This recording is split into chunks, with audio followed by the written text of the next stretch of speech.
next guest is a woman who was married when she decided she needed to sow her wild oats. Robin Rinaldi had been married 9 years when she asked her husband to consider an open marriage. He agreed, and they spent the next 12 months having sex with other people. Robin has written about the experience in the Wild Oats Project, and she's with me now. Robin, hi. Hi. All right, so unlike our other guests, you didn't start off in an open relationship. That's right. So how'd you spring that one on your husband? Well, much to the word of our good doctor here, we did it the wrong way. We did it at a crisis point in our marriage, and also at my midlife crisis point. So it was kind of like a perfect storm. We had been talking about having children for several years, and he decided no. Yep. And then I was 42. I'm thinking I have no children. I'm not going to have them. I've only had a couple of lovers because we had been together 20 years. You met him when you were 25. Yeah. And I thought, I can't go to my grave like this. I need something, you know. And he was pretty open-minded, and he actually decided to get a vasectomy. And I think this was kind of his compromise with me to let me have a little bit of time to process that and do a little bit of my sowing of my wild Now, oats. prior to that moment, did you believe, I am deeply in love with this man, we are connected, was your sex life good, if you don't mind me asking? It was, and I was in love with him. Of course, we were together 18 years, and anyone will tell you after 18 years, it's not rainbows and roses all the time. Yeah. And we had our issues, but I would say we had a pretty decent marriage, but we were very hung up on this kid issue, and Yeah. I was kind of starting that perimenopausal crazy midlife ride. Right. I think the ladies in here probably know. No, I don't know. Asking for a friend what that's about. So you decide to not to move out, but to get your own apartment, and you stayed there when? It was more like a room, but I would be there during the week, and then we'd be together on weekends. And during the week, we were both allowed to date and basically see other people. And then on the weekends, we didn't want to break up. See, we were trying to bend and not break. Yeah. We were trying this instead of going straight to divorce or cheating.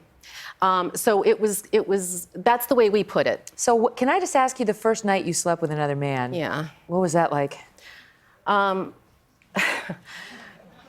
Wonderful and terrible. Yeah. When you're with someone for 18 years, and I've been a very monogamous person. I kind of called myself a good girl, like that kind of type of girl who is always trying to get straight A's and please everyone. And so it was a lot of emotions first time. Over the course of the year, how many people did you sleep with? 12. And were they all men? No. Oh, bonus. Yeah. Well, I had a year. I had to get my bucket list done.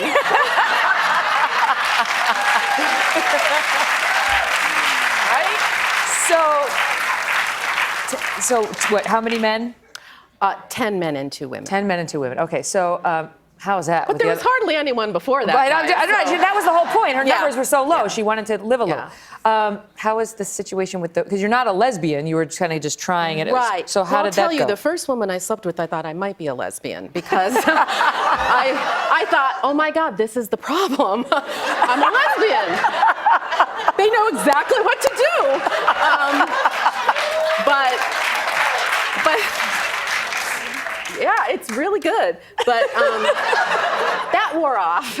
I realized that, romantically, emotionally, sexually, like that's a whole thing. Yes. And I'm heterosexual. Yeah. When your husband and you got back together on the weekends, Yeah. how was that? Well, we didn't get back together and process everything. But you knew. Of course, we knew. And I'll tell you, it was strange, but I also have to say, after 18 years of, monogamy, routine, domesticity, all the good things that can also become a little rote, knowing that another woman had been on a date with him that week kind of perked me up toward him a little. Like, I better get my game on, you know? And he did that too. This is the way I feel when I see the other women looking at my husband playing tennis. Exactly. Like, those are the best nights for Doug. I'll just leave it at that. Yeah, exactly. Exactly. It got us, it kind of spiced things up a bit, at least at first. And we're back now with Robin Rinaldi, who tried an open marriage with her husband back in 2009. One of our audience members wants to know how you met these men. Well, it was before Tinder and all that, but I put an ad on nerve.com, which was a dating site, and I laid it all out. I said what was happening, that I was married.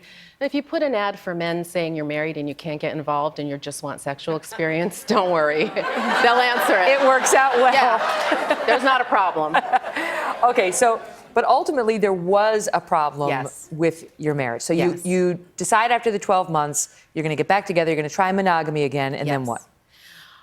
We did that for several months. It was a real transition. It's like you've opened the box and then you're trying to jump back in the box, and the box isn't the same anymore.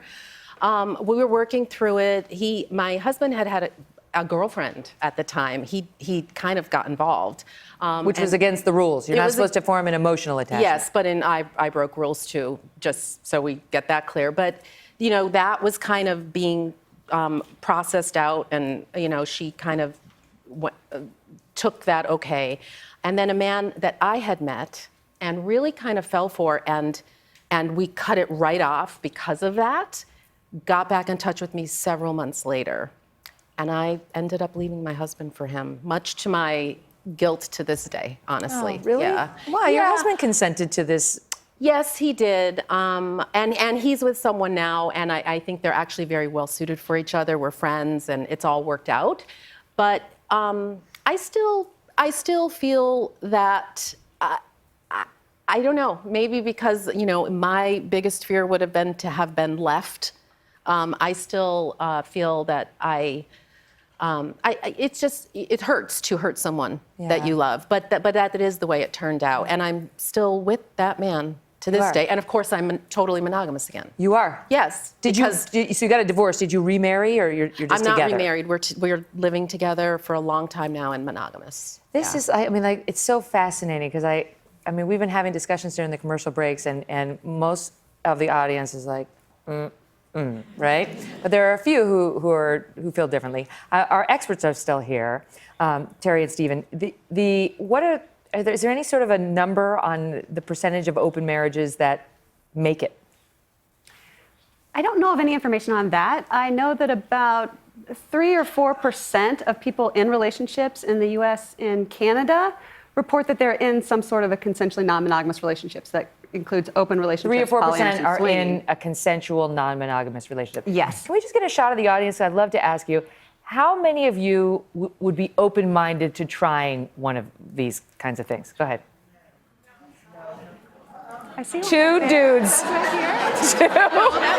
guys. Okay, yes, 1 woman. And how many of you would say, no way? Shouting it loud. Dr. Snyder, I mean, are they wrong? Have we been sort of raised to believe something, that culturally is just the norm? Monogamy is the dance we're all taught to do. And like everything else, probably part of this is biology, because we're wired for pair bonding. We're that kind of species. And culture amplifies it, and it celebrates it. So the reality is that people are different. There's some people who this really works for, and they're happily monogamous. And other people, they kind of know in the back of their mind that I could do it differently. Mm-hmm. It's funny, because I talked to my husband, Doug, about it, and he said, you can't love the Yankees and the Red Sox. Period. Thank you so much. Robin, all the best. Thank you guys as well. We'll be right back.